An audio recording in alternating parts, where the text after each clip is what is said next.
I call on the representative of Ethiopia. Mr. President, we ask for the floor in the exercise of the right of reply to the statement made by the Egyptian delegate against my country, Ethiopia. The unfounded claims we heard here today are also communicated to the Security Council. Ethiopia has provided a considered response based on truth and lessons from our knowledge of Egypt's baseless claims. Our position remains principled and clear.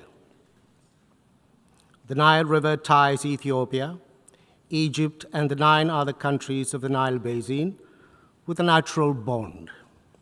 Ethiopia has taken all steps to preserve this bond. The contrast between Ethiopia's long-standing policy of cooperation and Egypt's continued hostility is starkly clear. Ethiopia abides by the international law, principle of equitable and reasonable utilization in its use of the Nile River. Egypt, on the other hand, is invested in imposing what it calls its historic right. Ethiopia advances basin-wide cooperation along with its sisterly co-riparian countries. Egypt pushes for colonial-era bilateral commission that grants it unfettered authority over 10 African countries. Ethiopia seeks to develop the water to protect the human rights of our people for an adequate standard of living, to ensure access to clean drinking water, food, and electricity to power our homes, schools, hospitals, and factories. Egypt insists on denying them these necessities of life by a perpetual colonial status as a desert farm, to use its own terms, and I quote, oasis for development, end of quote. Ethiopia built the Grand Ethiopian Renaissance Dam by consulting and involving Egypt in the decision-making processes, starting from the design to the operation of the dam. Egypt built the humongous High Aswan Dam, which is nearly 3 times the size of our Renaissance Dam, destroying the Nubia and Meroe civilizations, with flooding destroying the livelihood of people in its neighbor. Several rounds of negotiations have been held between Ethiopia and Egypt. Egypt tried to extract unreasonable concessions from Ethiopia without any genuine desire for a win-win solution. Egypt's representatives have not shown any inclination to produce a consensus outcome. Its entire focus is to get other Nile riparian states to recognize its claims for colonial-era entitlements and full control of the Nile. Ethiopia's dam is the first of many, not only in Ethiopia, but also in the wider Nile Basin region.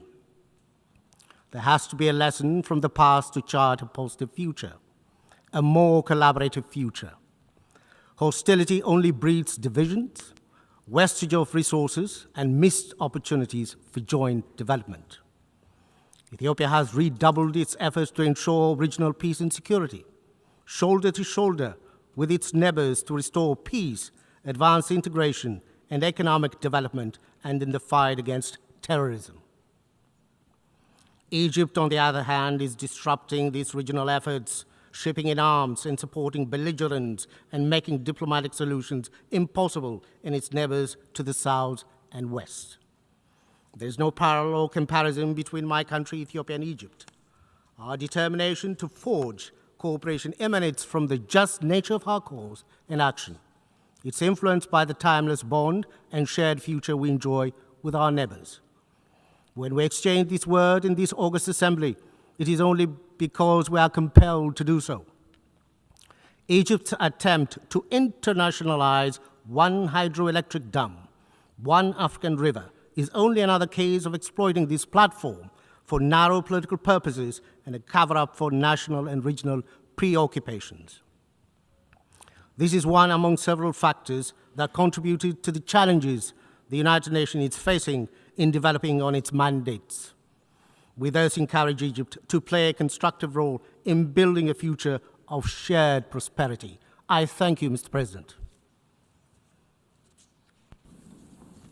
Thank you, President. On the representative of Egypt.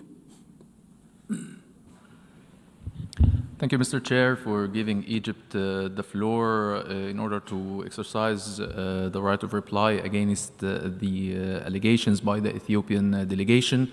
First of all, our stance regarding the Ethiopian dam is very clear and was stated by our Minister of Foreign Affairs this afternoon in the general debate.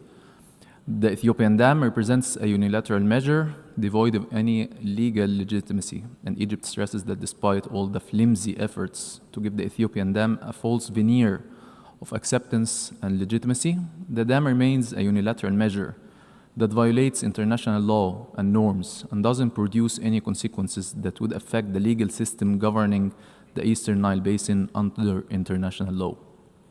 Furthermore, the recent Ethiopian actions represent a new violation, adding to a long list of Ethiopian violations of international law, including disregard for the presidential statement issued by the Security Council on September 15th, 2021.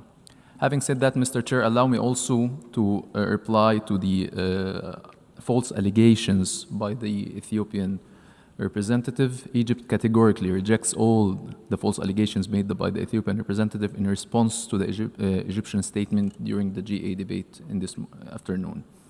The Ethiopian side must first reflect and look at itself if it wants to identify those who are truly undermining stability, peace, and security on the continent. Ethiopia is the one that signed a memorandum of understanding that threatens the unity and sovereignty of Somalia, a sister African state, by recognizing a secession of its territorial integrity. A state that repeatedly attacks the Sudanese Fashaqa and illicitly exploits its resources. This is Ethiopia, not Egypt. A state whose forces were rooted out of UNISFA peacekeeping mission. This is Ethiopia, not Egypt. A state that waged a war against Eritrea and sieged it for years and still threatens it by a new war to achieve its delusions of access to sea. This is Ethiopia, not Egypt. A state that operates forces in Somalia outside the AU banner. This is Ethiopia, not Egypt. Ethiopia, which violates the established rules of international law and disregards the established African principle of sanctity of borders, believes it can control the Nile waters and deprive the downstream countries, Egypt and Sudan, of their historical right to the river's waters.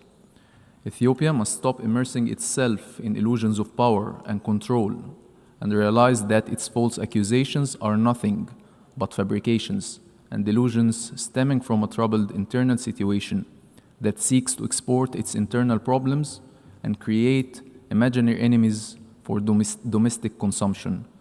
Stable and civilized Egypt rises above this abhorrent approach.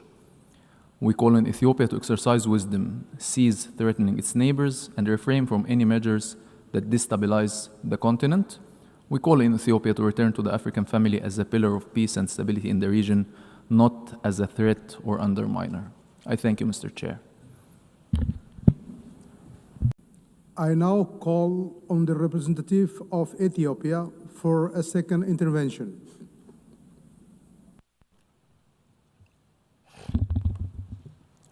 Mr. President,